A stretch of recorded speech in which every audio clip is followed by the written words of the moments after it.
This podcast contains explicit content. Good evening, cowards. This podcast is hardly focused. Oh my God. No. Dissecting the news, one tangent at a time. What are you guys talking about?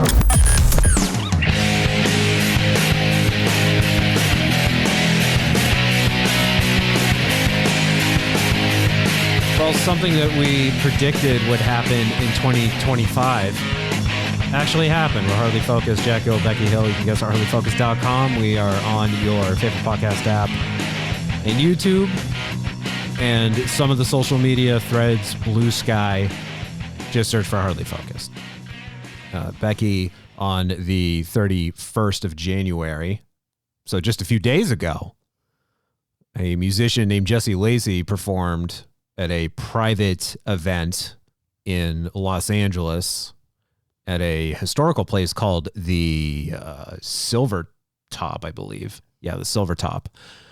And this was it was a benefit event for the California Fire Foundation.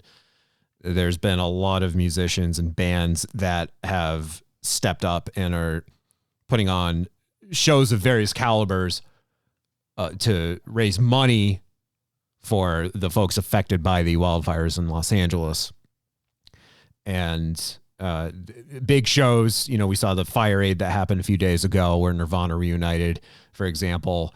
There was another one called Give a Fuck that happened on the 5th last night. And then smaller shows happening all around. And this one at the Silver Top featured what I guess is now a rare public performance by Jesse Lacey, the frontman of Brand New. Brand New, they have not performed since 2017. And I guess I don't need to go into details about why that is and what happened with Jesse Lacey. But the fact of the matter is now in 2025, he is performing. He's performing for they're private events, but they're crowds of people, like significant crowds of people. And there seems to be a significant interest in him coming out and performing. And one of our predictions from our New Year's episode was that Brand New would be reuniting in 2025. And it seems more likely now that we've got two performances from Jesse under our belts. Well, we have three. Okay, so this prediction, in fairness, was made also for 2024 from me. Yeah, and it kind of came out. And it did. To be true. And I think the caveat to that prediction was I think he's going to, Brand New would be playing for charity reasons. Once we got wind that he had a death in his family, because that didn't come out for some time after publicly to the masses. Yeah, 2 years, wasn't it? Yeah. I think any information on him is hard to get. Yeah. And I wasn't looking for it. I didn't go searching to find that out. So it actually came out through his family. Yeah. A couple years after it happened. Yeah. For the unaware, Jesse's stepson took his own life in 2022. And the show that Brand New as a band played at the end of 2024 was to benefit and I'm blanking on the name of it, forgive me, but it was the Skateboarders Foundation. Yeah, Mom's Skate Club. Yes, and I think the money was going to build a skate park in the Middle East or something like that. Yeah, that's what you said. Yeah, it's like in an impoverished area, but it was a benefit show. It was a private benefit show, and one of the most important things that came out of that was Jesse's wife, Andrea, shared on social media. Just because it's private doesn't mean that it's secret. Well, and I feel like that is a clue saying this time it's not secret. But I do think the other times it has been secret. So in 2023, when we were predicting for 2024, we had learned in 2023 there was the death. For me, seeing that, I just felt immediately there was going to be some connection. There was going to be a give back situation for, I don't think we know how he died. Whatever happened, I felt there would be a connection to some sort of charity. Yeah. And that was enough for me to say for 2024, they're coming. Yeah. I just feel they're coming because of that, and knowing at least my interpretation of him through his music. I felt that would be something he would need to express. Yep. At the end of 2023. Is 2020? Wow. Okay, I'm messing up. Well, in because I've had 2 years on this pod of predictions with this. In 2023, there was a quote unquote secret brand new show in Nashville. Right. But, okay. I remember it was only 3/4 of the band, and there's not much detail around that other than I think like 1 or 2 pictures of the stage, in just the instruments, but seeing like Brian Lane's drum kit. And but it was the exact same show, exact same time frame as the one in month 2024. ago. Yeah. So, but the difference is Reddit, I'm going to say Reddit being the public, had their eyes and ears alert for that venue, for that time frame. Yeah. In a way they weren't looking for it a year before. I think that's why that felt more public. It wasn't any more public to us. Yeah. And this one from last year, if it becomes an annual thing, then awesome.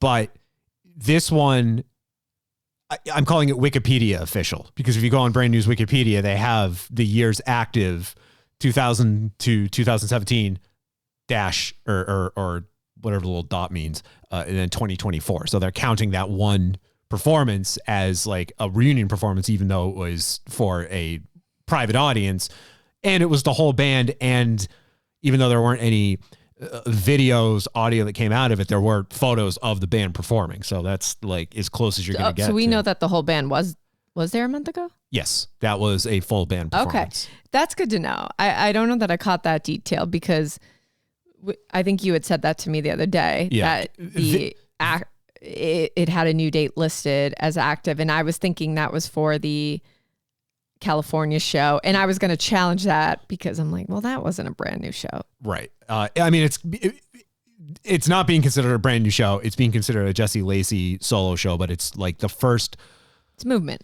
It is the first high, I'd say high caliber performance that he's given since 2017 after the Me Too, the unfortunate events occurred with the Me Too movement, and the reception to the whole band performing last month has been positive. And this coming from NME, quoting someone on Twitter saying, "We all must allow ourselves a certain level of hypocrisy, and mine is that I'm currently very unwell about this supposed brand new secret show." Yeah.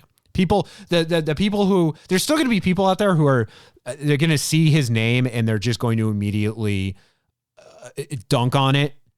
And like, you're well within your right to having your opinion, but then there's going to be people out there too that are going to see this, and they might have been very critical of the events that occurred so many years ago, but then they see the news that Brand New reunited, or Jesse's out and he's doing these benefit shows, and they're going to get excited. Yeah. And it's tough because even the artists, the amount of artists that I've seen in concert, right, and you too, that I eye roll and I side eye and I like laugh at on the day to day for something they did, whether it was something awful or just something stupid or this, that. But then I eye roll them, I buy tickets, I go, I get excited, and I have a great time. And then I'm back to like side eyeing and judging. Yeah. And I don't know how to express that. Yeah. Because I love so many artists, but I don't know what they do. I don't know who they are. Yeah. I don't always feel I have to justify, what all those feelings on the reg, but I do feel there's more eyes watching on how, people know Brand New is my favorite band. How have I dealt with this? Mm-hmm. So they're just more curious how I approach that. But I'm like, I don't know that it's any different from everyone else. Right. This is, I'm trying to think of like the best way to word it here. The people who are coming out and saying like Jesse Lacey's a piece of garbage are the same ones that are saying that the Red Hot Chili Peppers are their favorite band. And no secret that members of the Chili Peppers have done similar things in the past. Yeah, And I just feel every male artist has done something awful. Yeah, there's I'm just going to guess here that most big name musicians, especially those whose heydays were the 70s through the, let's say, like early 90s, there's going to be varying degrees of unpleasantness that we either aren't privy to or that we know about and we're just like, whatever. But then other names get not even just whatever. Could we be disgusted and horrified and angry and still buy tickets and go see them? Could you? Yeah, I mean, I love the Chili Peppers. Yeah, but like you're not actively angry at them day to day. But could you? Do you think there's a situation where an artist would do something that angered you so bad and you still went to watch them perform? If they were giving Nazi salutes like on the regular, and I know that is something that Phil Anselmo has done from Pantera, and I know he's been under fire for that. So you're saying you could see Pantera? No, I mean, I'm looking for one that you would still go and pay money to. Like, could you be angry at? I wouldn't see Kanye. How about that? If Kanye was touring, I wouldn't. Well, I don't think you would go anyways. Right, but I'm also just not your jam. Sure, but Pantera's not my jam either. I don't think you're understanding my question. Well, then rephrase it for me. So, do you think there could ever be a situation that? Okay, I guess you're listing off the things that people would do that would anger you so much. I mean, Kanye West is an open anti-Semitic. This is going back to Kanye. Even if I was a fan of just like rap in general, and maybe even a fan of Kanye, after his behavior over the last few years and comments that he's made, I wouldn't want to support him on stage. Yeah, I guess you look at it like support. I'm trying to think of, I could be actively so angry against an artist and not like them, but I don't know that translates to, that doesn't mean I'm not going to the show to experience music. Like I don't want to say, I don't know. I'm trying to think of one that. Well, how about my Clapton example? I've said a lot on this show about how I think Eric Clapton is a donkey, and he's back in the 70s. Fair. Made some pretty, let's say, extreme comments. I think they were, if not borderline racist, then full blown racist. But then during the pandemic, he was very just outspoken about, vaccinations and COVID protocols during a very sensitive time. And that my argument was and remains, I think Clapton's a piece of garbage, but as a musician, I respect him. Yeah. I don't know if I could, if I'd be willing to pay money. That's a great example of one. Okay. That's what I was asking. I'm like, I could see you at some point in your life. Like if you realize this could be the last chance to see him, and he's just from a history perspective, I'm going to say icon, right? Just someone who's, you have your Pink Floyd, your Led Zeppelin, just those names, right? Maybe you just want to see history. If it was like, this is my last chance to see him, but you hate the dude. Right. I could see you ending up there. Okay. I think. Okay. I interpreted your question as who's a musician that like just disgusts you to the point where you just wouldn't want to bear to see them on stage. Yeah, but then at the same time, well, right. But why? I'm just trying to make the point. Sometimes I'm equally disgusted, whether there's whatever the act is, like all acts like horrific being equal. It's like I still am experiencing music and eye rolling them, which isn't great to give my money to, but like I am doing it. It's for me, it's trying to separate the human from the musician. And I know that sometimes it can be incredibly challenging to differentiate the two.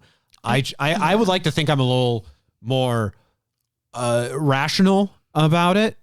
There are some people out there, for example, they're going to see Jesse Lacey's name and they're just going to disavow it immediately. They're just going to say. But I think those are people like you, where you're going to immediately disavow Kanye because you've never been a fan of his music in particular. So of course that's easier to do. Right. I mean, I could take or leave Kanye. Like, I'm not saying I don't dislike his music. I'm just not a fan of it. But I'm also not a fan of people who are anti-Semitic. No, I know. I guess I'm more, when people are really upset about brand new, and a lot of them are people, well, I never know if they were real big fans before they knew about it, because I'm interested in how people deal with this stuff when they were a big fan. Yeah. It doesn't mean anything to me when they weren't, because I think then it's very easy to maybe accurately be upset and accurately cancel and not spend money. I think that that's not interesting to me. It's interesting to me when it meant something to you, and it meant something to you with the, everybody understands you didn't know the person behind it. Yeah. And of course, but the person behind it does make the music. Yeah. I don't think you can separate the music from the artist. I don't think you can. And well, at least I can't, but separate the music from the artist, or separate the artist and their craft from their actions as a human. Cause that's what, how I look at Clapton, for example. I do. When I hear music that speaks to me, I become a lot more intrigued with the person who wrote it. Mm-hmm. If I couldn't see who wrote it, it's less interesting to me. Okay. So I have a connection. I have a natural inclination to want to understand more about that person. And then that that elevates my love for the music. Okay. There's no music that I love that I hate the person. Yeah. I don't know. I mean, I'm always saying that I hate Stephen Patrick Morrissey, but I love his music in the Smiths. But he's just because he's a belligerent asshole. He always cancels shows. It's a risk to invest any money into his live performance. He's such a diva when it comes to, venues that serve meat, for example. It's just things that I get he's passionate about, but the dude he's such a short fuse. And he screws over his fans in the end. But that doesn't stop me from listening to the Smiths. That doesn't stop me from... You listen to them, but it is funny because when we listen to them, you and I always then sing along with an obnoxious impression.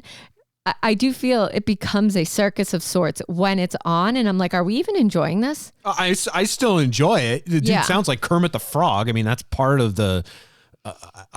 argue that's part of what made him famous is the voice, but he's just an easy target to make fun of. But then his behavior and his attitude and everything, it makes it very difficult for me to say I love Stephen Patrick Morrissey. You know how much I respect him? I'm calling him by his full name. Yeah. Who else? I mean, I have some inexplicable hatred for Mark Knopfler. I hate that song "Sultans of Swing." Yeah, not Sultans. Is it Sultans of Swing? No, I don't. Dire Straits. Yeah, I don't hate that song as much as I hate the Walk of Life. I hate the Walk of Life. That is an awful song. But Knopfler's he's a very good guitarist. there are some songs that he has written that I do like very much, both either solo or as Dire Straits. But for some reason, I just don't like Mark Knopfler, and I can't tell you why. I don't know if it's because of the sound of his voice, or again, just because he's behind a song that I just loathe. I don't know.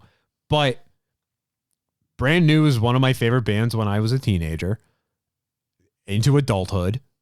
And I said that the night the news broke about the allegations made against him, I just said, I'm still like, I don't care. I'm still a Brand New fan. I'm not all of a sudden going to turn my back on the band and their music. Well, you can't just turn off what the music meant to you. Right. I was a little cautious about my several Brand New shirts that I had. I'm like, all right, maybe it'll be a little while before I well, start wearing these. you also aren't looking to cause pain to other people as well, right? If it's like, yes, wearing a Brand New shirt says this band means something to me. Right. Like it could mean that. It could also mean I love the people. I know them personally. It could just be I got this for free, and it happens to be the shirt I grabbed. Whatever. But at the same time, if it upsets people right now because they're processing, I get that. Yeah.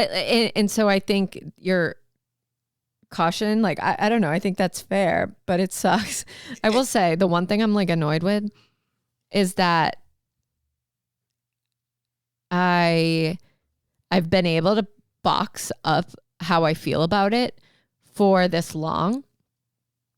When it happened and he went and they literally like went away, like they're gone. I didn't feel I had to process it. I could just box that up and deal with it later. And now later is coming.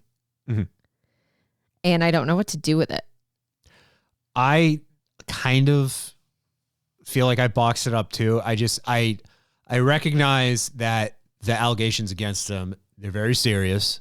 I will not try to argue or disprove the veracity of them. But at the same time, Brand New is one of my favorite bands. Jesse Lacey is one of my favorite musicians. And if they were to announce a tour, you better believe I'm going to go buy tickets for it. You better believe that news of them reuniting for this one private event at the end of last year excited the fuck out of me. And it excited a lot of people. It seems like it excited a lot of people who were very vocally against his actions when those allegations came out. It seems like a lot of people all of a sudden, like, not say they completely forgot what happened, but they did not hesitate to show their excitement. I also... Or do they feel there's been like, did he do the things he was supposed to do that people who held him accountable now feel he's made amends? Like, obviously there's victims. So I just mean not, that keep them separate. I'm just like to, someone who wasn't personally victimized. Yeah. And take this for what do they feel? Or they feel he made amends? I don't know. Right. I mean, he has apologized for his actions. Take that for what you will. There are people out there that don't apologize for their actions. They stand by what they do. And he apologized. And take this for what you will too. He's obviously not going out there and still doing it. And then 2 or 3 or 4, whatever, his fucking stepson died. Yeah, but that doesn't mean then we all forgive. But right, but that's just like fucking cut him a break at that point. Like you can still be upset about what he was alleged to have done, but like leave the guy alone once that happens. Well, if you're just a public figure though, you're going to always have people who aren't going to leave you alone. Sure. I just can't, it's hard to parse whether they are people who didn't want to leave him alone for various reasons anyways. And So I don't know why we're asking them to leave them alone. I don't know that they have to. I just want to know, can I sleep at night with what I'm doing? And sometimes I don't know, but let's look at the band The Lost Prophets. Sorry, Lost I feel Prophets. that's really different. That is very difficult for me because the allegations literally involved an infant. And that is one of those things where I feel dirty listening to the 2 songs that I know by them, where I actually retroactively expressed, I guess, relief at having chosen to see at Warped Tour Taking Back Sunday do like a pop-up acoustic set over Lost Prophets, where my ex really wanted to see Lost Prophets, and it, like, not even 6 months later, that news broke and all that happened. I felt bad for everyone else in Lost Prophets who were not connected to that whole thing whatsoever, because that fucks their careers up. And some of them are still, they're still seeing success now with a new, not really new anymore, but with a project with Jeff Rickley called No Devotion. But that is one where I'm like, all right, that is, you don't want to tell people that you listen to Lost Prophets and that you're a fan of theirs in 2025, because that's when a newborn is involved. No, I know, Yeah, Jack. like That's the whole point is, Sure. Of course, there are things people can do that make you go, okay, whoa, that music is so different to me. Like, nope, I can literally, cleanse it from my body. I never heard it, and I can move on because it won't mean the same thing. I also don't see a lot of people clamoring when Kevin Spacey will come out and do those random, like, he was doing it every Christmas where he'd do like a video in character as Frank Underwood from House of Cards. Yeah. And I didn't see a lot of people jumping for excitement at him like reemerging, or I guess he's like actually working on a movie right now. It's gonna be like his comeback, his career comeback, and I don't see a lot of people clamoring around that. But it was people also will probably buy tickets. Like, that's how you're gonna judge. It's hard to judge if the internet's just doing the internet thing, and you only see negative stuff. Right. You only see people upset.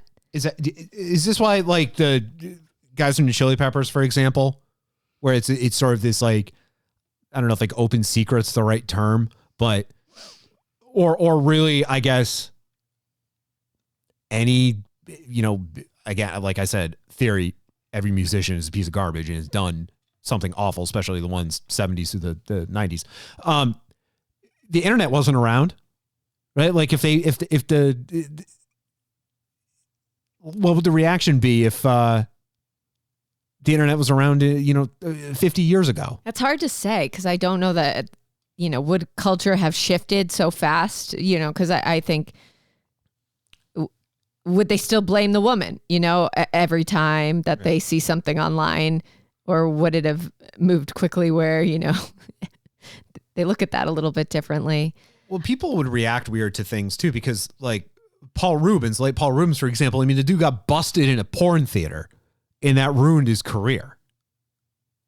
Maybe not ruined. I mean, he was able to bounce back, but just it was stuff like that. I mean, it's like people had their priorities in different places, I guess. To get upset over, like, he was in a pornography theater. Well, perish the thought of Paul Rubens. And then you've got ex-musician over here just raping. Like, one of these things is a little more extreme than the other. Yeah. No, I would agree. I would agree. And just just like, do I feel better because their PR did a better job at how they handled certain things? Like, is that why I feel various levels to each band, to each, person? Because I know, like, I have it could be very similar circumstances, but I have an up and down feeling about it. So I don't know. I keep trying to, assess what's going on. And I'm like, wow, did they just have a really good team behind them that made me feel less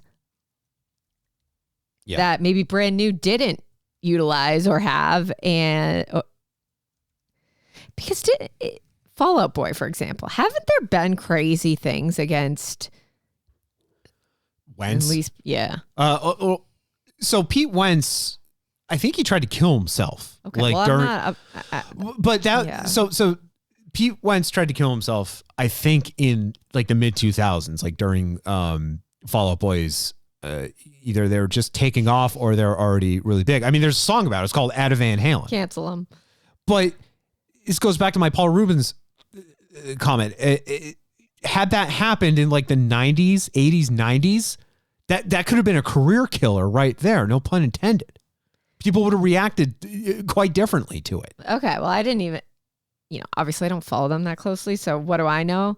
Pete Wentz is just kind of skeezy in general, but I don't know enough about in him. the Brand New spaces that, there's not a way to justify he's fine because look at, Pete Wentz did XYZ, but I just happened to catch a lot that he did a very similar thing. Yeah. And that conversation about Fall Out Boy is not happening. Right. And I do look, is that because they have big names behind them, they have PR, they have this, that, the other thing, or they just didn't say, I'm sorry I did that and walk away.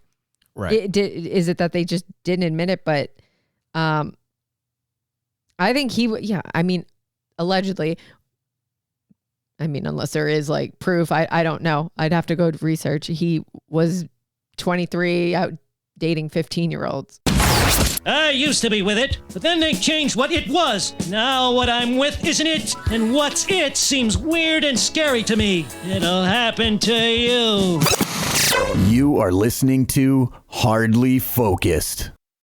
Hardly Focused. I was riding my bike around the circle and this kid runs out of the house, throws a stick with a nail in it at my bike, pops the tire.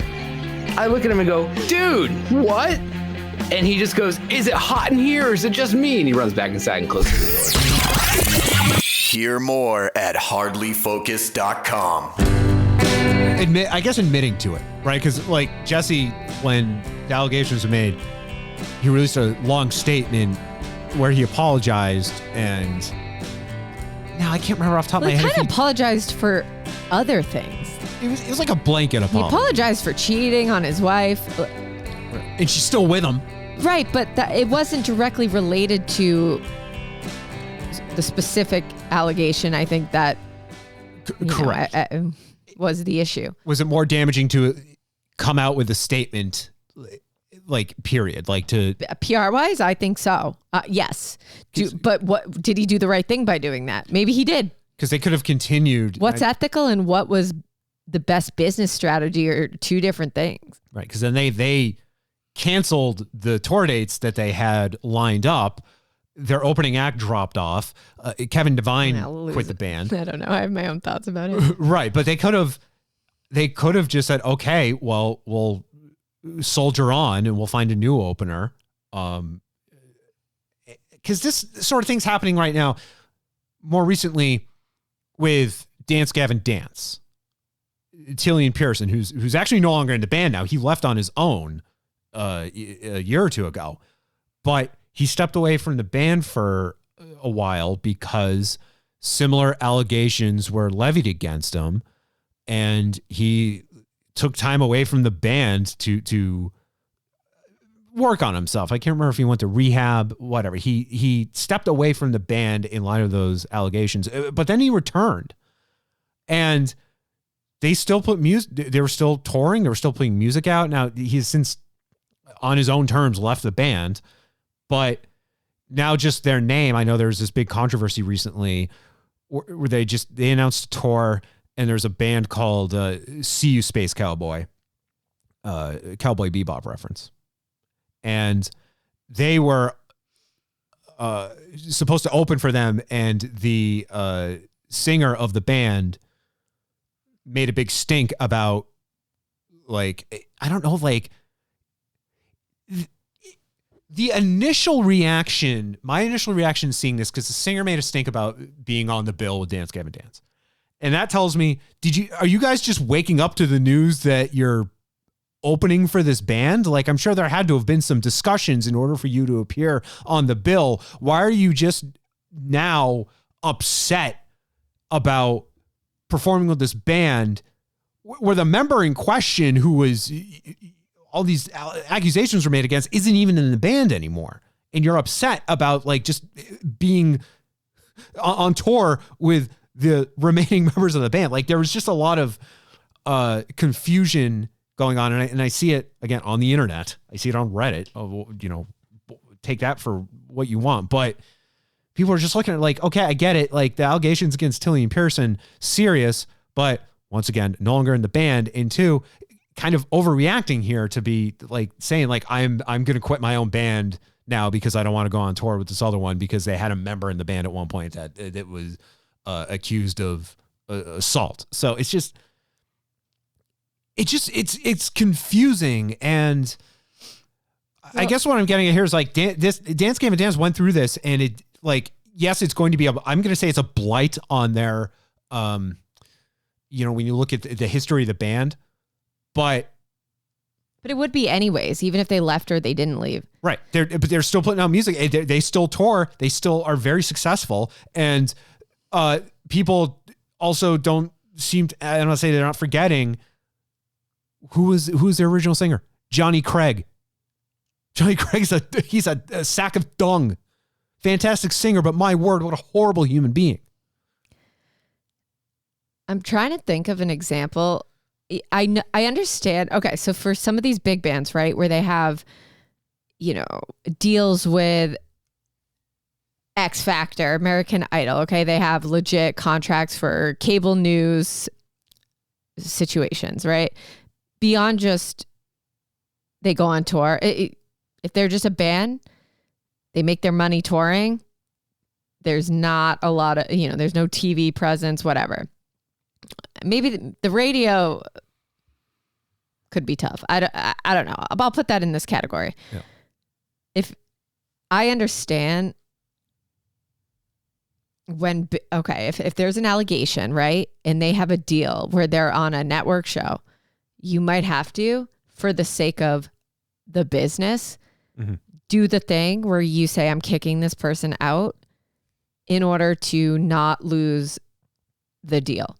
Can you think of a band, and I'm sure it's out there, but I'm trying to think of an example where they make their money touring and they were doing really well selling tickets the entire time, had an allegation where they actually like couldn't sell a show? Wow, I can't immediately think of one. I don't think it happened. So the canceling really is simply like the corporate side of things. Yeah. That posturing that I feel they do is when that is a factor, or they care about. Yeah, I feel like that's usually because there's some other deal going on that just they have to do the thing for the people. But when it comes to the day-to-day selling shows, I think these bands don't kick people out or they take them back because they don't feel the effect of it.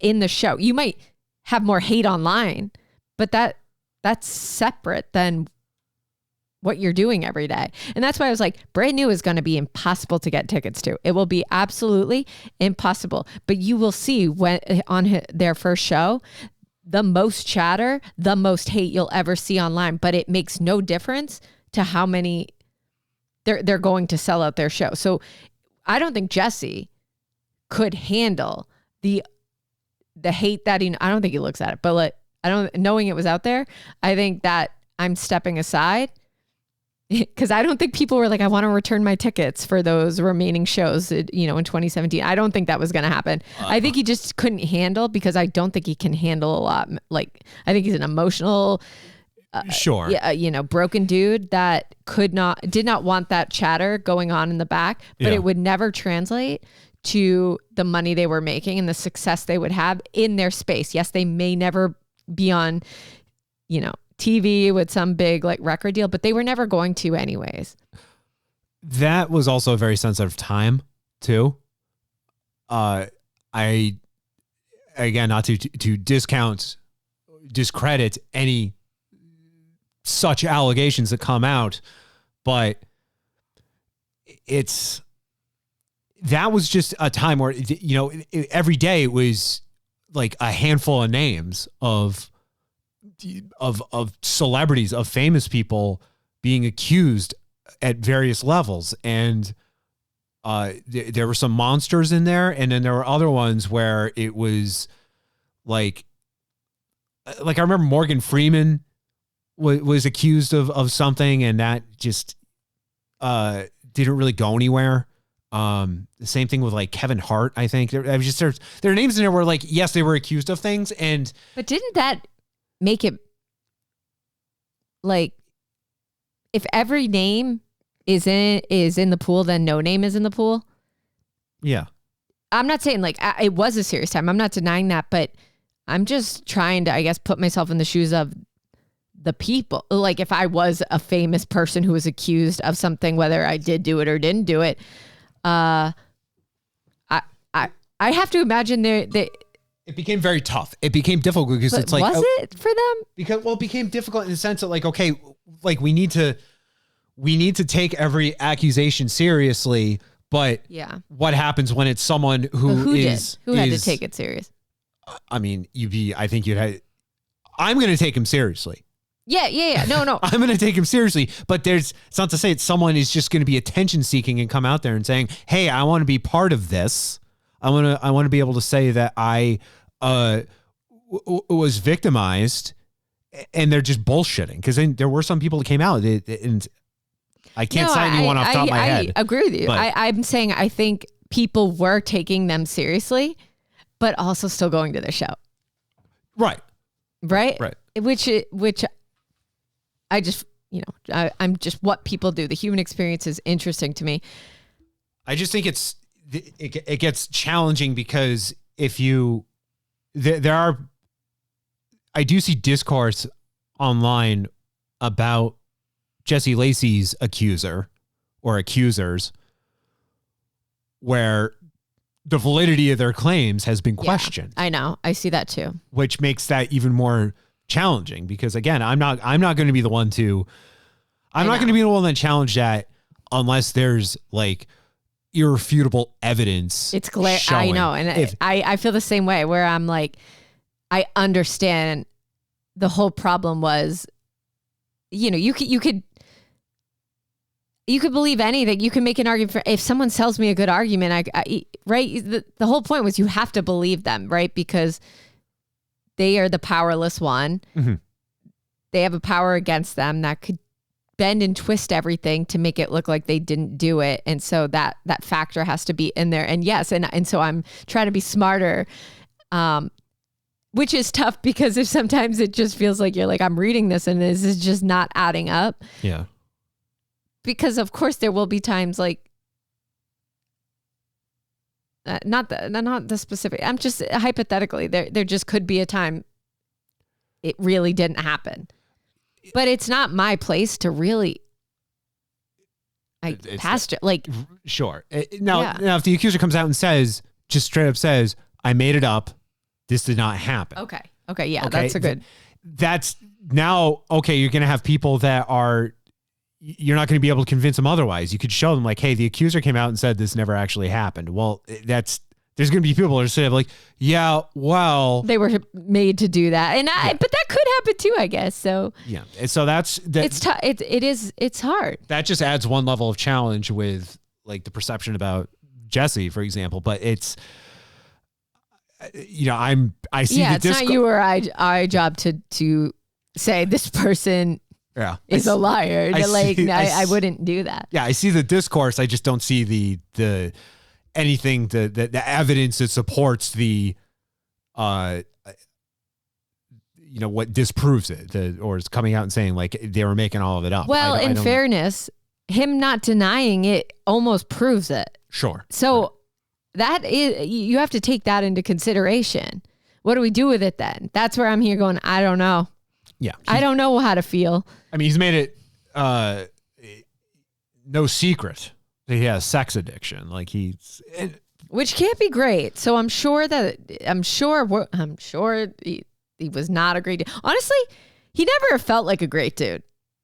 I recall he terrifies me. I recall Taking Back Sunday being interviewed as a group, asking if they were ever going to go on tour with Brand New again, as they did 20 years ago. And at the time they had said no, and they were largely pinning it on Jesse, saying he that he felt was like a very person. cold, bizarre person. Now that did add to the art, right? That I was like, I'm experiencing. If he was a complete clown, I don't know. I would take him as, when he was writing songs like DeGosser, that I would feel the same way about it. There was a show that they were playing, I think it was during the science fiction tour or maybe earlier, but a fight broke out in the crowd. It was someone who was filming like right in front of the stage. A fight broke out in the crowd, and whatever song they were in the middle of playing, Jesse just stopped and nearly like jumped off the stage to rush and like get in the middle of it to just start kicking ass. Yeah, like I think he's. You saw a side of him. I think he's angry. Yeah, you saw a side. He just like he went off. I think he was angry. I think we knew that. Yeah, he went off the handle in that moment, and I'm like, okay, it's a side of him that I figured existed, but now we're seeing it. Well, he doesn't say a lot, so you are left to just interpret very little. Yeah. To make up a profile of him. To bring this around, there was a crowd. There was a sizable audience for the show that Jesse performed last week. Well, and it was weird because according to the internet, this is a if you work in the business event. So this is a work event. And we only found out about it too because they accidentally made the listing live for the public, even though it was a private show. Yeah, but of course, right? It was a friends and family corporate. I don't know.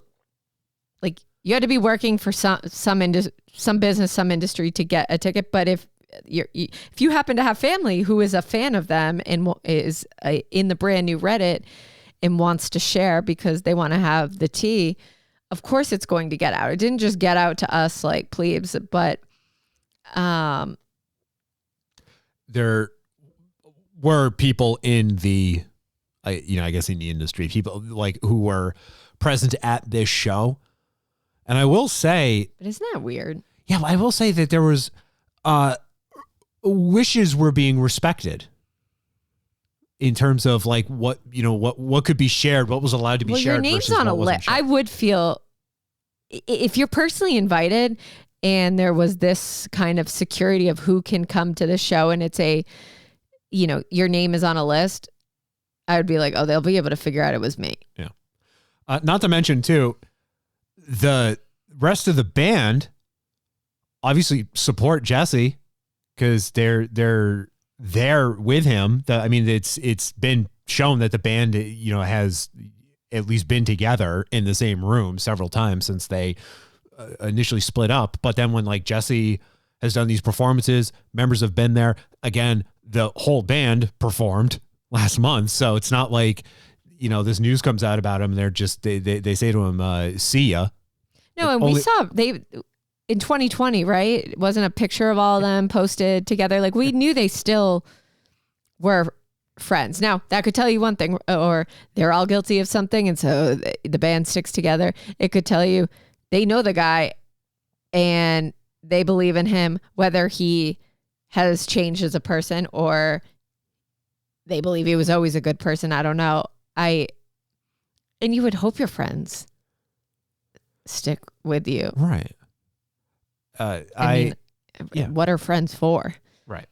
I mean, they're family at that point too. I mean, that band known for having a relatively stable lineup throughout their entire existence. I mean, it's all founding members. They've had, there's Derek who came and went, but it was the same four otherwise throughout their entire existence. It's not, so it's not like there's any animosity there. So I'm glad they at least supported him like when all this was going on. They didn't like all of a sudden just distance themselves like Kevin did. But yeah, I don't know. I just think about in 2017, when this all happens, they could have still done their shows. No, I really get the awkwardness of the allegations and having to stand up there and sing with this ongoing. But it's not like he talks to press. It's not like he says really much during the show. He's in and out. Yep. He would never have to speak about it. I can't imagine they did a run of the numbers and said, we're going to lose money. That did not happen. I really think then the reason he stopped doing it is because he wanted to, almost in a, I need to be better. I mean, the plan was too, the band was going to break up in 2018, and I guess like they didn't get to do their planned finale. And this seemed like Jesse used this as an excuse to say, look, I don't want to do this anymore. I don't think that's what he was doing. I don't think it was an excuse. I kind of believe he was like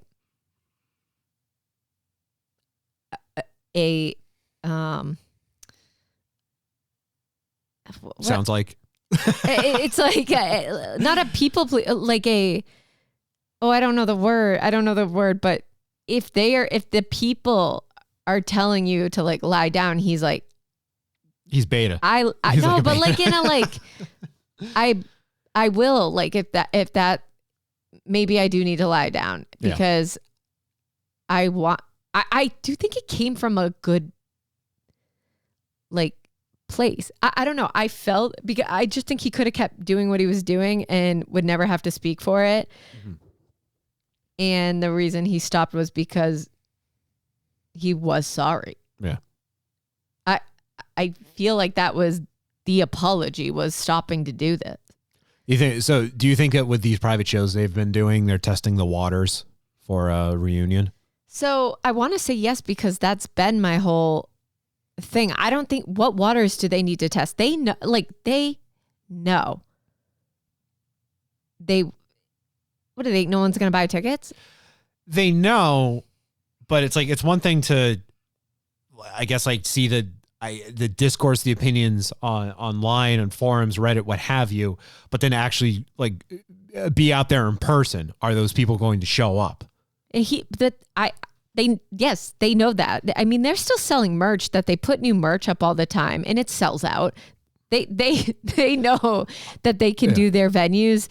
I realize their House of Blues venues and sell out. I don't think I think they're judging, how do I feel about performing in front of people again? I realized too, within like a couple of years of the allegations coming out and all that, I could wear brand new merch in public, and not only that, it is actually not, I have to say, like I still do. I have so much, I don't even think about it. I wear it all the time.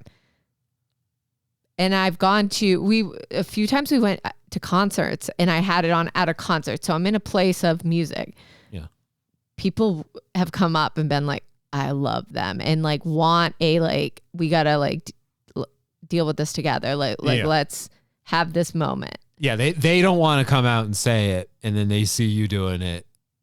So they feel more comfortable. Or they happen to not be wearing the shirt. I just think there's, we go to bars that have touch tunes, for example. And I've found out, touch tunes is like, if you don't know what touch tunes is, it's like a jukebox that you can control through an app, and like you buy credits and you can like queue up songs. And if you're like Becky's dad, it's you're spending extra money to jump a line so you can put on later. Queen.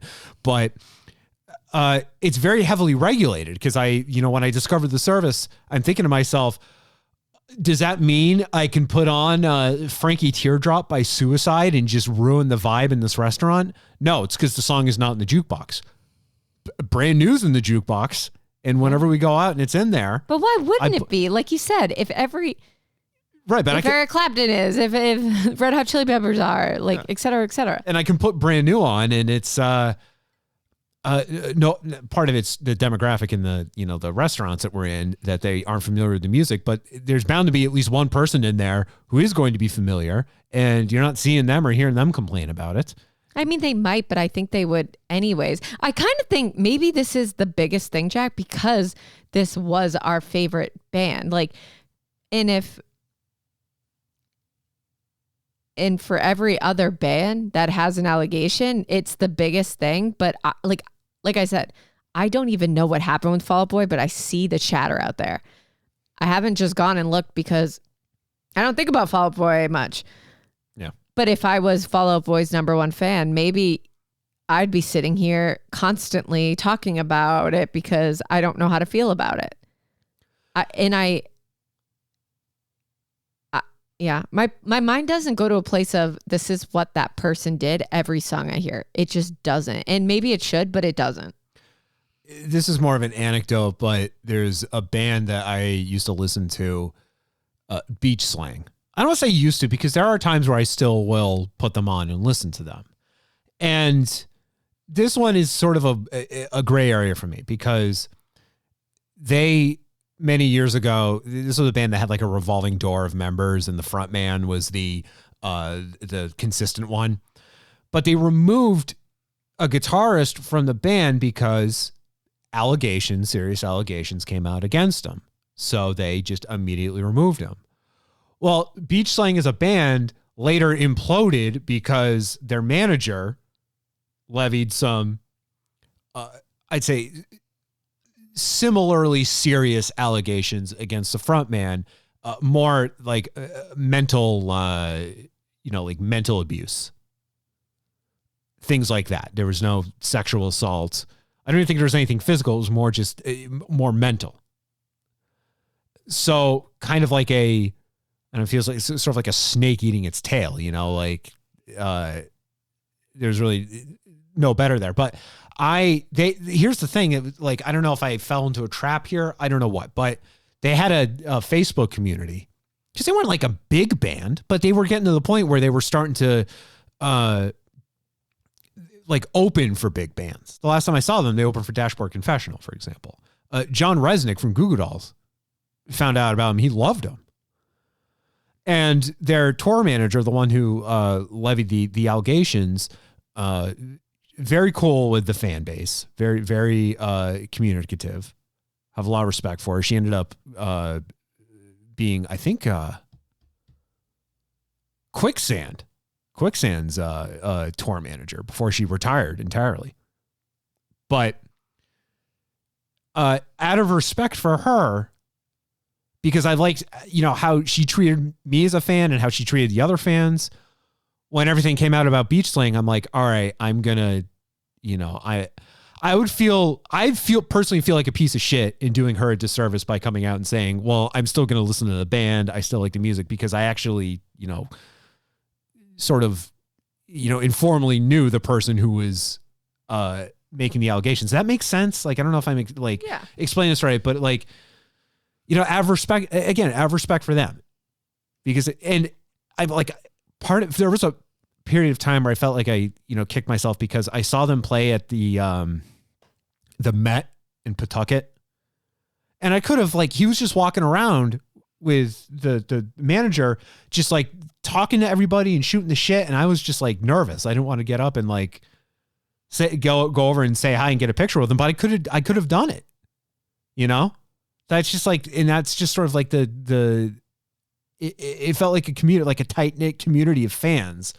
So I just had this more I felt like I had more personal, just connection to the band as a fan. And when it imploded, then I'm like, all right, well, the person who made the accusations, because I get on well with them, I don't want to I just felt really weird. I didn't completely, disavow the band, but at the same time, I'm like, I don't know what to do. I don't know what to do. I don't know what to do either. It puts me as a fan in a tough situation, but I will say those albums, those 3 or 4 albums that they have there's some good songs on there. And there's some bangers on there. And I think it becomes tough when you, and again, I don't personally know this person, but just based on you almost feel like you personally, if you're part of a, a Facebook group, like a private Facebook group, and all these other fans. Yeah. This is back in my Facebook days. That one was weird. That one was just a weird situation. So again, that's more of an anecdote, but that was one of those ones where I'm like, I really don't know what to do because I don't want to like privately, I'm still going to listen to the band, but I'm not going to come out and say that I'm a fan, and maybe that's and a listener. The most, maybe that is responsible in itself. It's just not inflicting it onto others, but still doing what you need. Mm-hmm. I don't know. It sounds awful. I really don't. I don't know how to deal with it. I don't know how to at night you might throw on that 70s show. And that's also because really you're tough. conditioned to. If I think about it from a TV perspective, I'm like, we're not necessarily changing the channel every second, just based on what scum comes across our screen. Right. Cosby Show, that one's difficult, But that's the thing. There's I also find him incredibly annoying anyways. Cosby? Yeah. So maybe I have an easier time with it. Yeah, that one, I don't even know if there's any way you can watch Cosby Show now. I don't know if there's any networks that air. I mean, that dude was also, Bill Cosby, once that news came out, that was some serious shit what he did. But then think of Seventh Heaven. I know whenever we start talking. Maybe it's different because it's The Cosby Show and there's still a supporting cast of people in some of these other shows where it's not as. Yeah. It's. There's still other people I'm watching, even if I'm ignoring the scum. It's weird. It really is weird. Now I'm thinking about it now, and it's a rabbit hole I don't want to fall too far into because it's very the responses and the way that we've reacted, it's the levels vary, even though at the end of the day, they all did the same thing, I know. But, all right, we're just consumers. I don't know. They pushed it on us.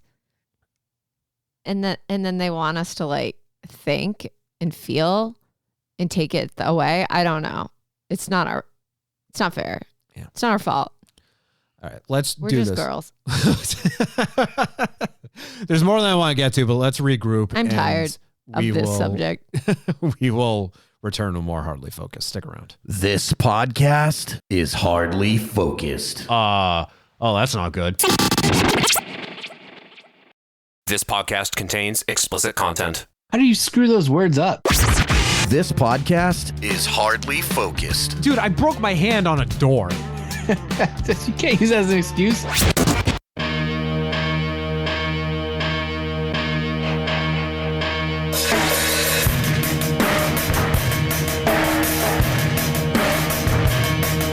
right, we're Hardly Focused. Becky, what do you think of, speaking of controversial folks, we talked about him earlier in the episode here, but Kanye West, what do you think about him at the Grammys last weekend with his wife there, Bianca Censori? Try not to give him or her that much attention. So I don't think much of them. I expect I expect some sort of event, some sort of circus. Yeah. I expect him to do some sort of performance, whether he was asked for it or not. But I do have questions about this whole thing. They were at the red carpet for the Grammys, but they did not appear at the main event itself. The Grammys, they do the pre-show, and that's where the bulk of the awards are given out. And then there's the one that we all watch on TV. And the biggest awards are saved for that. And that's where the performances and what have you are done. So at the red carpet, Kanye shows up with Bianca. And at this point, I'm sure you've seen it because Bianca was quite literally wearing nothing. She was wearing I don't know if it's right to call it a dress.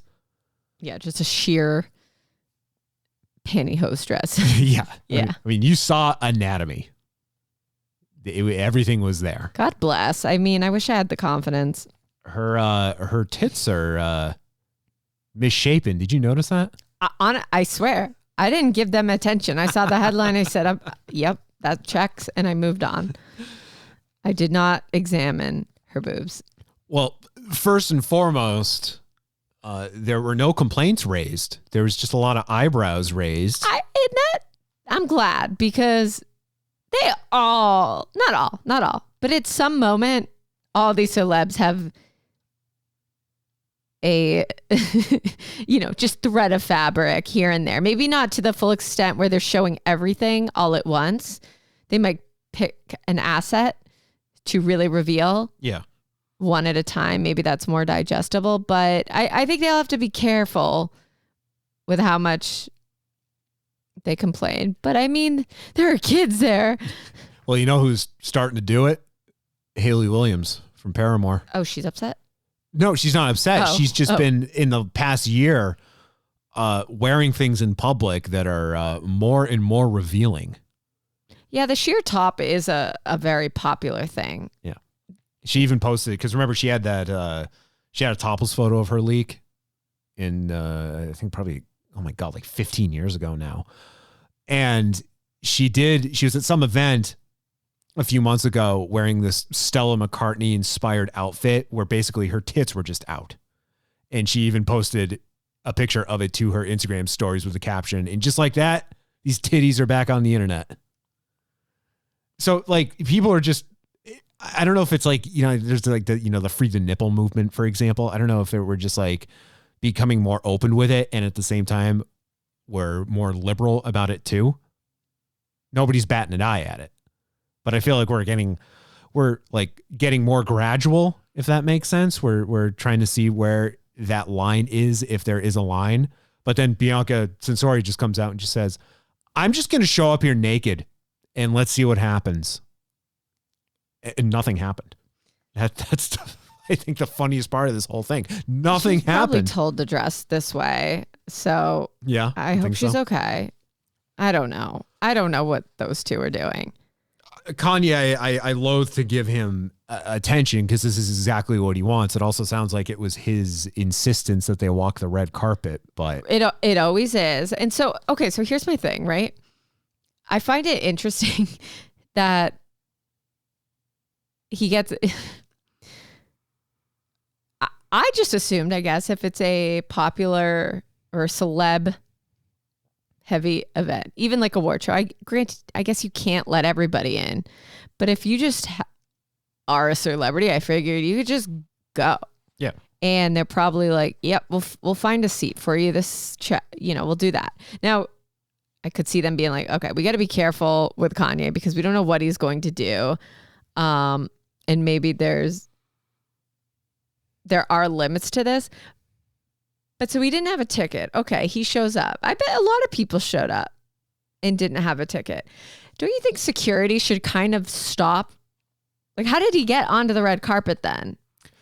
But, then they stop him from going inside. I would think where does the limit of security exist for this? So how'd you even let him there? So the red carpet was for the pre-event, the pre-show event. They call it the pre-tell.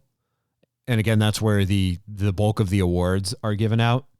And that happened somewhere else. Oh, okay. The main show happened at the crypto.com. Is that an arena. open door? Could I just walk the red carpet? I think you still need. That's a really good question. I feel like you have to have some degree of celebrity behind you, but they just don't let. Shouldn't they check tickets before that pre-event red carpet? So he had a nomination for Best Rap Song, okay. And that was in Best Rap Song was given out at the pre-tell event. Okay. So he had a nomination for that, and that's why he was there. Okay. So was he invited to that and not the main show? He was not invited to the main show. No. So that's why he was not there. The news, and this, like, I would have loved to have believed this because this would have just been apropos for Kanye to just show up at something uninvited and then be kicked out. And then it would have made sense for what Bianca was wearing. But no, they had no reason to be at the main event, the televised event at the crypto arena. So they just left. It also sounds like Kanye's intention, despite being nominated for Best Rap Song, so he was within his I guess, right to be at that event. He was just, I guess, just insistent, like, I want to walk the red carpet. Okay, cool. We did it. We can leave. He did not win Best Rap Song, by the way. That went to Kendrick Lamar, as did many awards. Okay. I like to think that Taylor's team just gave him a look and he ran. I think there was the looks given for sure. No, the look. Well, yeah. Do you see the headlines about them on the day to day when they're walking? Because she wears nothing walking everywhere they are. That's why I'm just not surprised that she was just full blown naked at the point. I mean, the next step is quite literally not even having that sheath over her. Like she would just be like you know what the sheath is doing? It's keeping her tits from flopping around. Well, I think it's It's probably also like you have to wear clothes. They don't have to work. But you have to do it. So is she lawful here? Here's what's going to happen. The next big event she's going to go to, she's just going to be full blown naked. There's going to be nothing on. And then the only way you could top that is be at another event, have Kanye pushing her in a wheelchair while she has her legs spread. Well, have you seen them like on that boat in Italy? No, I haven't. Okay. This is like normal for them. Is this the one where she's like, yeah, he's got his pants off and she just has her head in his lap, but there's like nothing going on. But it's just like you look at it like, yeah, she's just blowing him in public. Yeah. They're weird. Yeah. They're some weird people. I can't believe they're married. I didn't even know that until recently. I looked them up. I found out that they've been married. I know. Because it just seemed like she was like the rebound after him and Kim split. No, that was Julie Fox. Who is Julie Fox? So Julia. Oh, okay. You know, Charlie. Okay. Jack, I have to give you a pop culture lesson. You do. She wrote a book. You should read it. We're in different realms here. No, I know. Yeah, according to TMZ, no one made any formal complaints about what Bianca was or was not wearing. How you want to look at it? We should file a formal complaint. According to the LAPD, the Grammys are a private event. Yeah. Okay. So nobody contacted the police about how Bianca was dressed. I would love if just somebody like someone random, like I don't know, like Gracie Abrams just got so upset she called the cops. She just sings to him over the phone. Yeah. Raj Kapoor is the executive producer for the Grammys, and he was making the rounds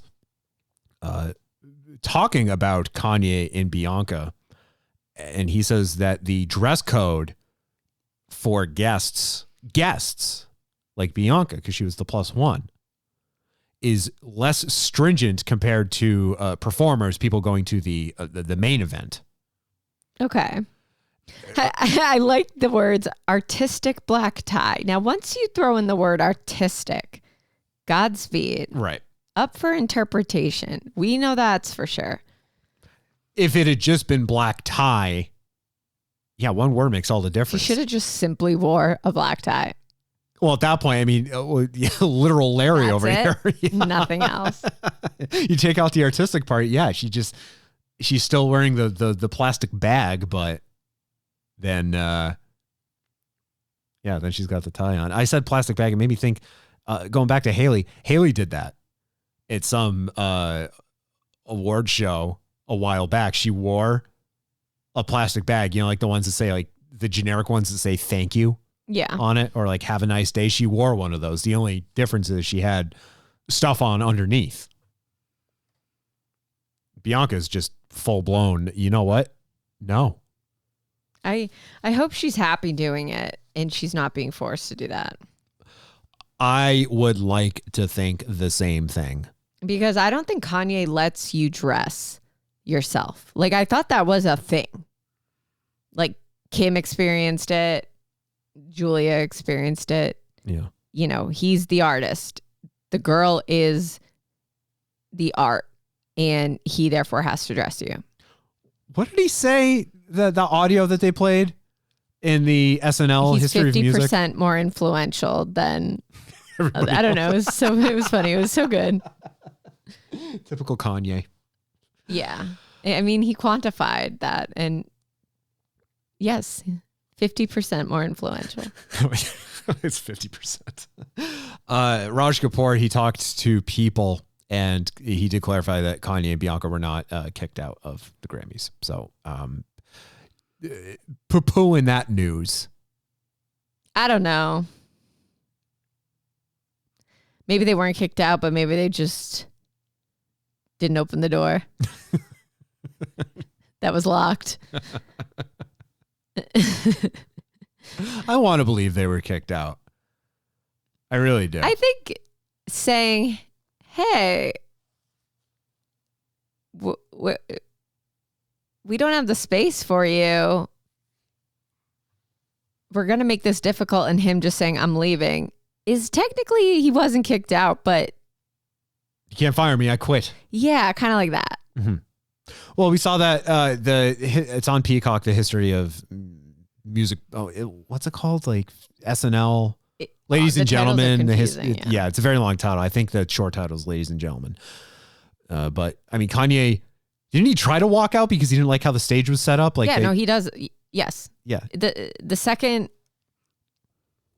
he's not seen as the greatest visionary. That was a whole thing. I didn't realize. I learned in that documentary that the stage setups now, when bands perform on SNL, because they've been so elaborate in the last few years, and that is because of Kanye, because he did it once, and now everybody wants to do it. So you have your Billie Eilish walking around upside down. Did they just flip the camera upside down? I don't know. I don't know that was the best. No, it's Billie Eilish. She was literally walking upside down. Yeah, she could do that. I don't like Phineas. Yeah, you don't. I don't like him. He's a lot of people. Something about him just frightens me. Like, I get like he's Billie's songwriting partner. I know, but I wish brother. She would explore. But he's always there. He is always there. And it's frightening. It is. I agree with you on that. Like, even interviewing her for the history of SNL music, and Phineas is there. Yeah, he's her like second head. God, it's just it's bizarre. Like, bro, do you need to be there? I don't think you need to be there. Yeah, I mean, it's probably good for her in a lot of ways, but as she gets older, I'm like, is this still necessary? Is she insistent on him being there? I'm sure she is. Clearly, they're doing great work together, and they probably still will do great work together, but she could do different great work. That's something that always confuses me when someone like goes solo, but their solo act comprises of their like usual collaborators. So like, why not just release it under that name? You know, like this is now the third time I'm bringing her up, but this is, you know, largely so you have Paramore, and then I don't know if it was to just fulfill contractual obligations with the record label, but Hayley Williams has put out 2 solo albums, but her boyfriend, who is also the guitarist in Paramore, plays on the solo albums. Okay, cool. So it's Paramore. Like, why are we calling it a solo release? You might as well just call it Paramore. You've got 2/3 of Paramore there. Call it Paramore. That confuses me. Like Billie, like, does Billie Eilish now, if like she were to like go out and say like, hey, I want to do my own thing, even though all this music is released under my own name, it's always a collaboration with Phineas. Like, does she have to go and change her name then, or change her presentation just because she is doing something entirely on her own that is 100% without Phineas? I just don't get how they release, how these things get released. I don't know. I just don't like Phineas. I guess that's what the crux of it is. There's something about him that just does not jive with me. I think that's fair. Okay. I'm glad you think so. So when we were talking earlier about musicians getting canceled and everything, I kept thinking about the movie The Dirt. Have you seen The Dirt? It's with Machine Gun Kelly? Yeah. Yeah. So you remember that scene when they meet Ozzy and Ozzy pisses on the line of ants and then gets down on the ground and then snorts the ants? I probably blacked that out because that would trigger me. I didn't know there was animal abuse. Well, I think I blacked that out. Now I'm in a place. Okay. But now does that change your opinion on, well, Ozzy? I've never felt great about him in particular, I have to admit. Yeah. Ozzy's done a lot of questionable things over the years, but we revere Ozzy as a god. Well, I don't. We, the collective music fans. No, I hear you. Yeah. I mean, he's just so influential and Black Sabbath is just so influential, but like it goes back to me saying that I'm just assuming that every famous musician out there is an awful person to some extent. And I'm sure Ozzy's done a lot of shit that like that we aren't privy to. And probably are privy. That is unforgivable. I just cannot memorize everything. Yeah, there are some things that he has done that are very public that I know people wouldn't forgive him for, and you would probably be one of those people. Ugh. But that doesn't stop him from being so powerful. The man's also like 76, I think. He's up there in age. The fact that the fact that he has lived this long. The fact that he's made it is as long as he has. I bring that up because it was announced that Black Sabbath are reuniting for one final show. But if you're keeping count at home, Becky, this is actually their fourth final show.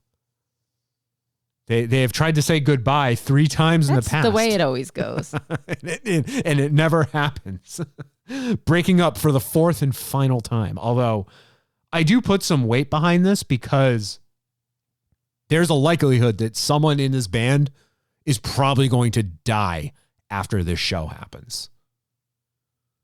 So this will probably be the definitive farewell for Black Sabbath. But it was surprising news yesterday, the 5th of February, that they would be performing one show only, July 5th of this year, in Birmingham, in England. And it is the original Black Sabbath lineup. Now, here's why this is important, Becky, is that the drummer of Black Sabbath, Bill Ward, has not performed with the band in 20 years. So now Black Sabbath, known for having a revolving lineup, because it wasn't always Ozzy in the band. Ozzy left, I think, not even 10 years into their tenure. But they've had many singers over their time, including Ronnie James Dio, for example. And in 2011, when Black Sabbath reunited, it was supposed to be the original lineup reuniting, and then Bill Ward dropped out shortly afterwards because he didn't like the contract he was offered, and I think it had something to do with having multiple drummers on stage. I don't know the details behind it, but he refused to actually take part in the reunion after the reunion had been announced. So it was a big awkward deal. But they put out an album, and then they did their farewell tour. They did their last show ever in 2017. So now here we are in 2025, and purportedly Bill Ward is going to perform with the rest of the band. We'll see if that happens. So that's the first thing. But because this is like, obviously Black Sabbath, very influential when it comes to heavy metal. The lineup for this show is absolutely insane. All these bands that are playing. So also performing at the show, it's not just Black Sabbath. Mastodon, Anthrax, Lamb of God, Alice in Chains, Hailstorm, Gojira, Pantera, who we were talking about earlier, Slayer, who another band that played their last show ever several years ago, and that they're back. And Metallica will be playing as well. You know a band is huge and influential when Metallica is opening for you. Billy Corgan, Fred Durst, Sammy Hagar, Wolfgang Van Halen. That's just a fraction of the list of other musicians who will be performing at the show. This thing is going to be massive. But Ozzy, this will be his final. He's also doing a solo performance. Not only is he playing with Black Sabbath, he's also going to be doing a solo set. And according to Sharon Osbourne, this is going to be his final solo performance ever. Apparently, now he's got Parkinson's. He's got a myriad of health issues. Apparently, he can't even stand anymore. Yeah, I mean, I'm just thinking back to the reality show. I'm like, could he stand then? Barely. Yeah. But he can't stand now. I think they're probably going to... I wonder if the throne is still around. The one that was made for... was it Axel or Dave? I can't remember. It's been passed down. Multiple musicians have used it. It would only be right if it is still in... if it's still altogether usable and functioning that Ozzy use it. But the throne of guitars... to be like the Iron Throne from Game of Thrones. I like when the artists just sit on a couch and play. Yeah, like, because that's a thing now. Yeah, it is a thing now. Well, the musicians that we like are starting to get up there in age. I'm sitting on a couch right now working. But you're comfortable. And this is something that the studio needed. Like that. Yeah, no, I'm saying rock. Do your concert on a couch. Yeah. Go for it, Queen.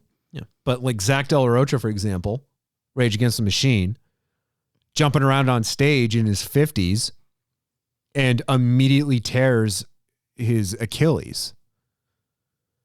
And that puts him out of commission. He had to sit for the remainder of that tour.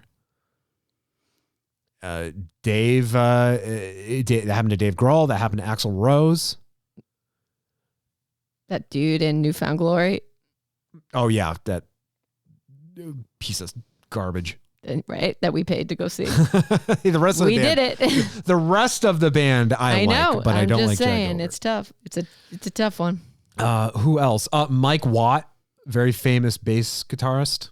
He too, I think he's got like issues with his knees. He had like total knee replacements or hip replacements, but now he sits at every show. I mean, these musicians now are all aging. They're not young people anymore. They're no longer spry. And they probably had a tough life.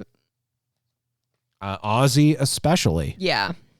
I don't know that they took the best care of themselves. I like this font. Is this just font? Normal font?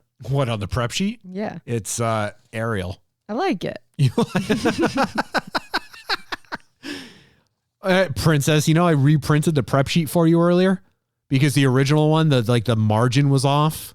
Yeah, I like it. I don't like. I said to myself, I don't like how this looks, so I'm going to reprint it for you, so it looked better, so it looked fuller.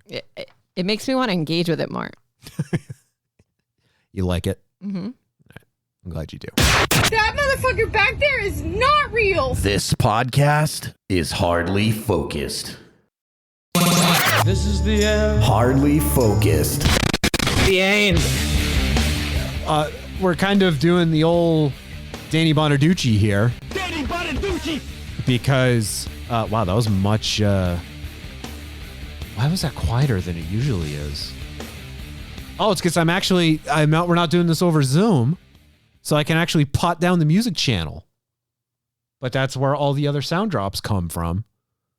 So I'd have to crank it back up if I want to play this at full volume. Danny Bonaducci.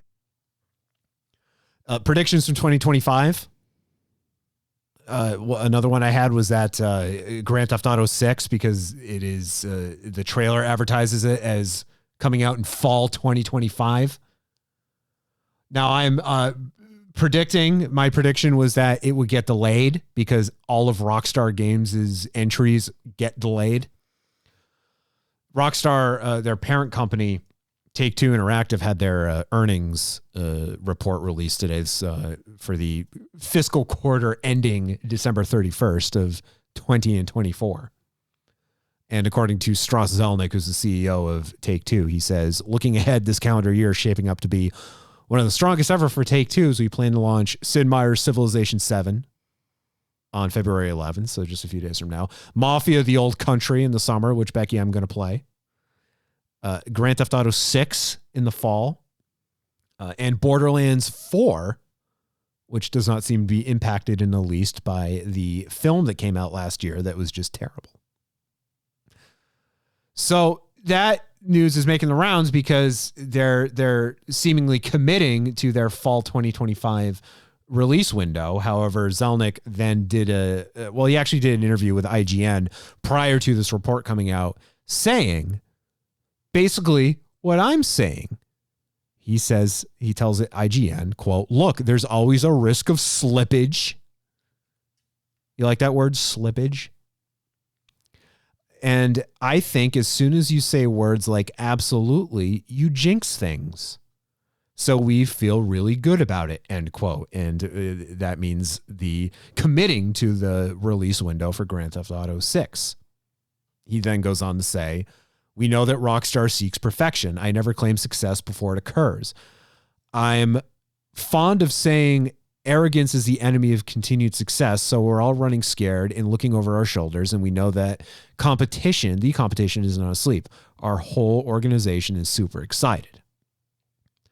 So they're largely committing to fall 2025, but that remains to be seen. I'm still of the mind that the game is going to get delayed. So I am maintaining that stance, even with this news coming out today saying it will probably come out in the fall.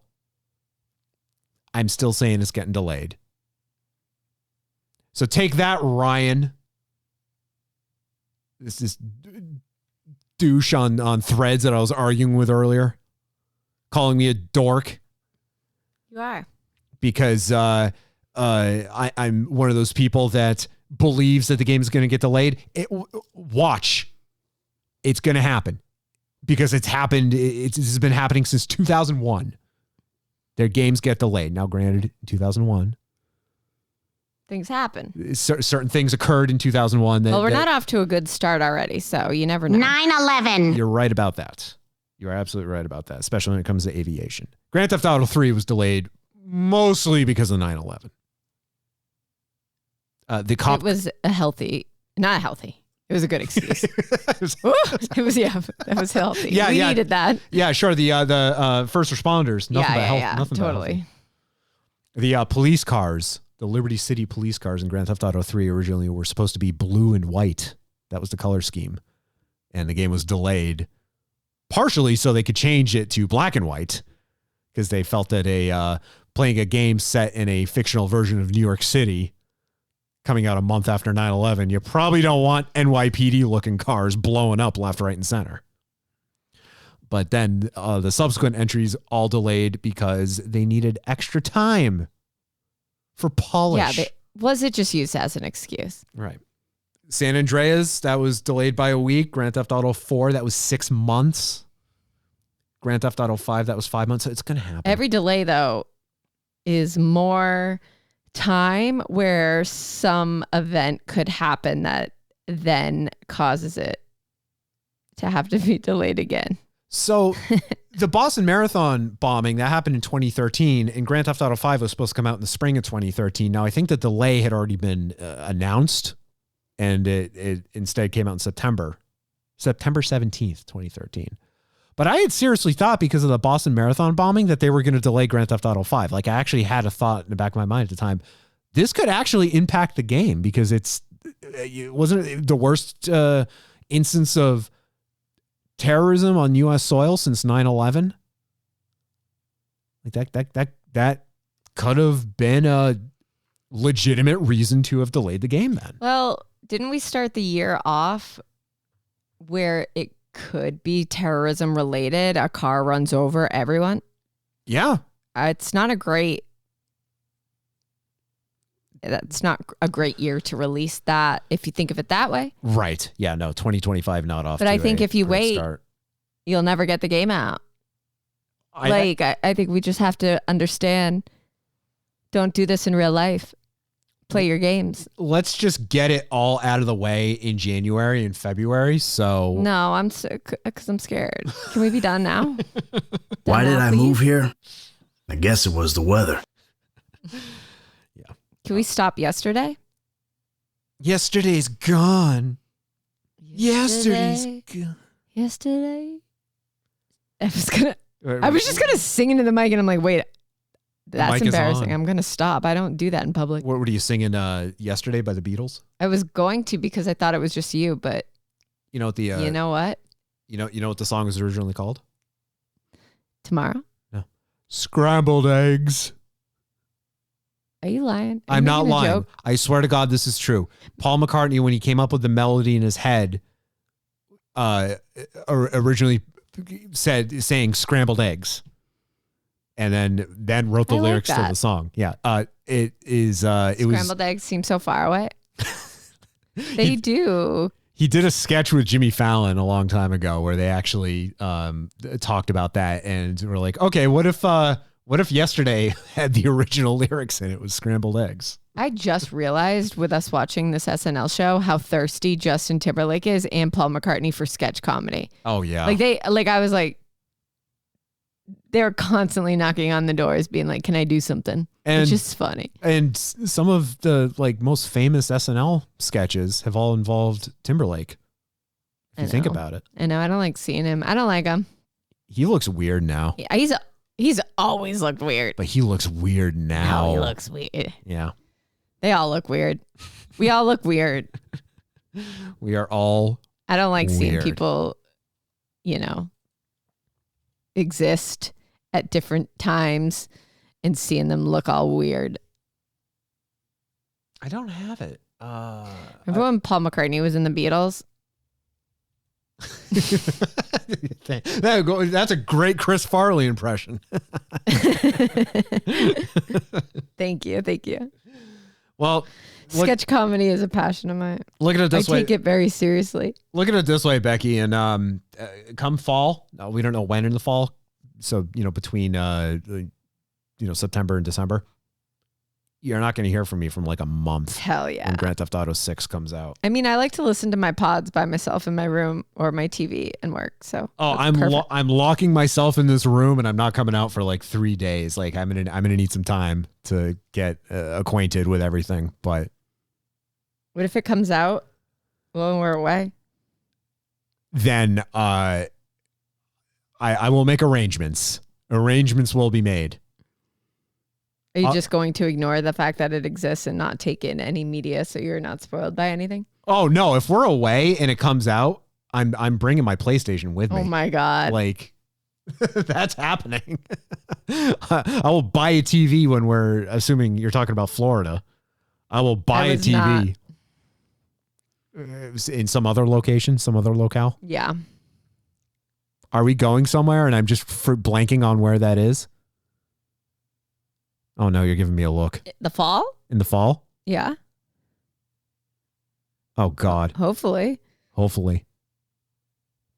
Why can't I remember where we're going? How many trips do we have planned? Did I orchestrate this? No. You orchestrated it? Oh my God. Are we seeing Taylor Swift again? Wow. You really loved your birthday present. That's right. Wow. Ouch. Ouch. That hurt. Never mind. I haven't booked it yet. So me and my sister will be going. Well, have fun. I'll be here playing Grand Theft Auto 6. Fair. See ya. Bye. I don't know anything. All right. Becky, thank you. You got it, dude. And for the rest of you, thank you for listening. We'll talk at you next time. Yesterday seems so far away. Scrambled eggs. Scrambled eggs. Good day. Goodbye.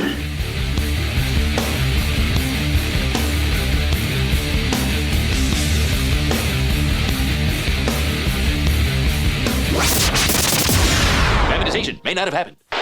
This has been a presentation of the Solid Listen Podcast Network. I fell on my booty.